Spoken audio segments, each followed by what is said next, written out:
Ministros do Supremo Tribunal Federal abandonam Alexandre de Moraes após aplicação da Lei Magnitsky. Vários ministros não compareceram a um jantar de apoio ao ministro logo depois do anúncio das sanções do governo americano. E não só isso, o ministro Alexandre de Moraes buscou um por um cada um dos ministros do Supremo Tribunal Federal, pensando que teria apoio unânime numa carta saindo em sua defesa. E não foi isso que aconteceu. Tá se sentindo solitário? Ele não conseguiu assinatura de boa parte dos ministros e, em não tendo unanimidade, numa tentativa de não deixar esse racha vir a público, ele não publica essa nota. Tá chorando? Mas vaza para a imprensa que, de fato, houve um jantar, que boa parte dos ministros não compareceram a esse jantar, e eu devo lembrar a cada um de vocês que o ministro Alexandre de Moraes, nas suas decisões monocráticas, quando submete essas decisões ao plenário do Supremo ou à sua turma, todos os ministros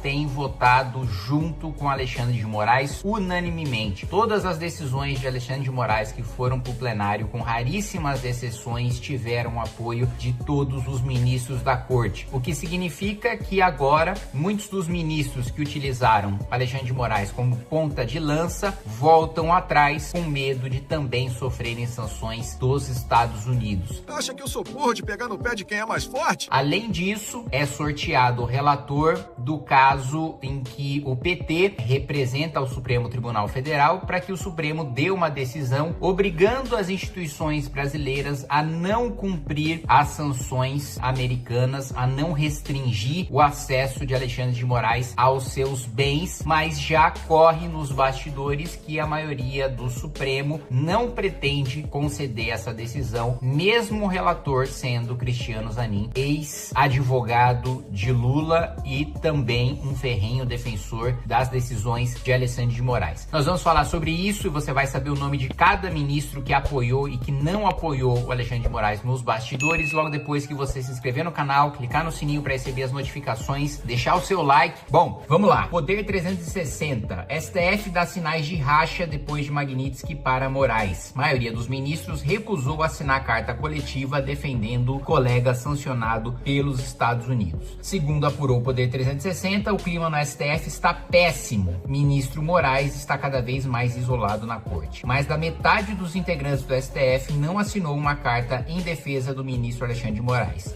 A divisão na corte ficou explícita quando só 6 dos 11 magistrados compareceram ao jantar oferecido pelo presidente Lula no Palácio da Alvorada na quinta-feira.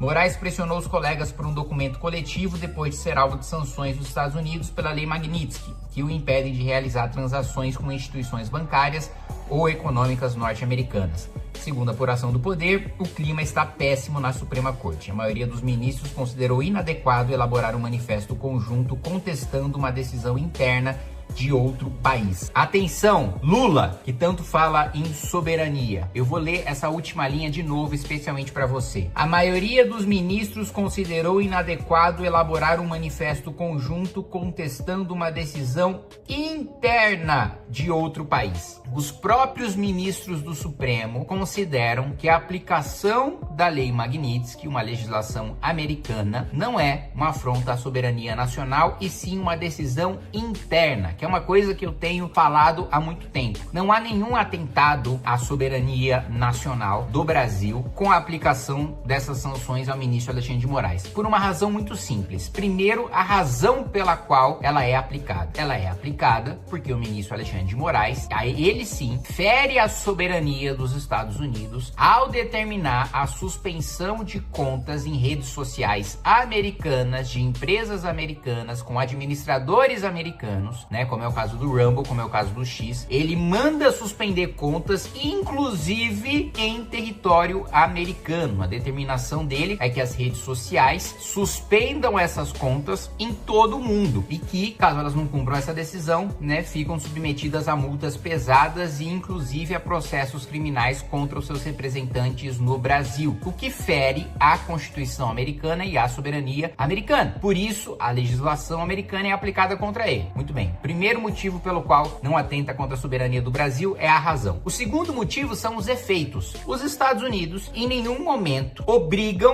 nenhuma instituição brasileira a aplicar sanções contra Alexandre de Moraes. O que os Estados Unidos determinam é o seguinte: toda instituição financeira que queira ter acesso ao sistema SWIFT, um sistema americano, tem o dever de sancionar, de atender a essa decisão do governo americano, porque o SWIFT é um sistema americano que está sob o poder dos Estados Unidos. Então, banco, você pode continuar existindo, tendo seus ativos, fazendo negociações, sem acesso a um sistema americano, caso você não queira cumprir a nossa decisão e manter os ativos do Alexandre de Moraes custodiados no seu banco. Agora, se você quer utilizar um sistema americano sobre o qual o governo dos Estados Unidos é soberano, logo você precisa cumprir as decisões do governo americano. Então, em nenhum momento a legislação americana fala: olha, o judiciário do Brasil tem que condenar o Alexandre de Moraes, o Senado brasileiro tem que fazer o impeachment do Alexandre de Moraes, empresas brasileiras não podem prestar serviço ao Alexandre de Moraes. Não, ele diz o seguinte: se vocês querem ter acesso a meios de pagamento, a instrumentos, a ferramentas que são concedidas pelo governo americano por empresas americanas, cumpram a decisão. Se vocês não querem, não tem problema. Ninguém é obrigado a usar nada dos Estados Unidos, né? Do ponto de vista formal, do ponto de vista jurídico. Agora, o que acontece é que do ponto de vista prático, tamanha é a nossa dependência dos Estados Unidos, e isso, a nossa dependência dos Estados Unidos é culpa nossa, é culpa de nos últimos 40 anos a gente não ter feito a lição de casa que poderia ter nos tornado um país desenvolvido. Se a gente tivesse feito uma constituição decente, se a gente tivesse governos decentes nos últimos 40 anos, hoje nós seríamos um país desenvolvido, com muitos instrumentos para reagir em caso de sanções americanas. Mas como os nossos governos foram incompetentes, o nosso povo foi passivo, as nossas elites são burras, nós estamos no estágio de subdesenvolvimento que nos coloca refém de potências, como é o caso dos Estados Unidos. Então a nossa dependência é culpa nossa. E ele diz o seguinte: olha,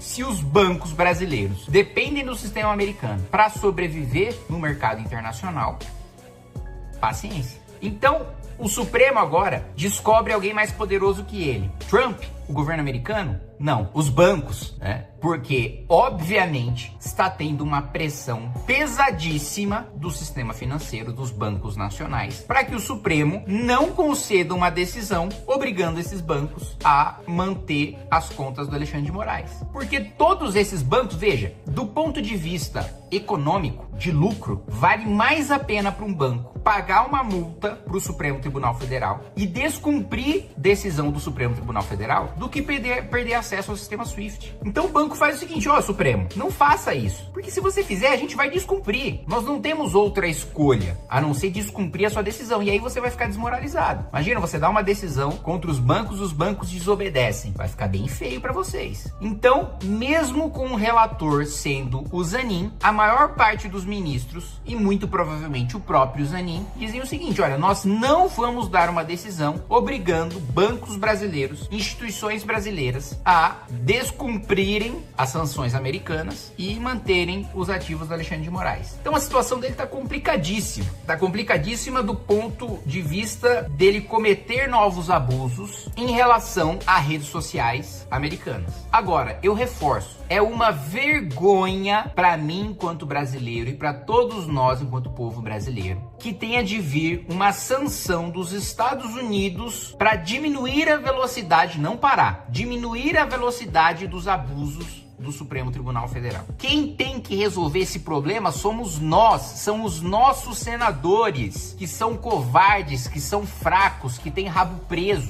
e por isso não fazem a defesa necessária do poder legislativo e do povo brasileiro, colocando freios nos abusos do Supremo. É uma vergonha que a gente dependa de uma decisão externa para diminuir, repito, os abusos não vão acabar, os abusos só vão acabar quando nós tivermos uma solução doméstica, brasileira, nacional. Enquanto isso não acontecer, o Supremo vai buscar outros meios de continuar abusando do seu poder contra brasileiros. Não tem governo estrangeiro que pare o Supremo. Ele pode diminuir a velocidade, ele pode colocar um freio aqui e ali, mas parar completamente os abusos só quando os nossos senadores criarem vergonha na cara.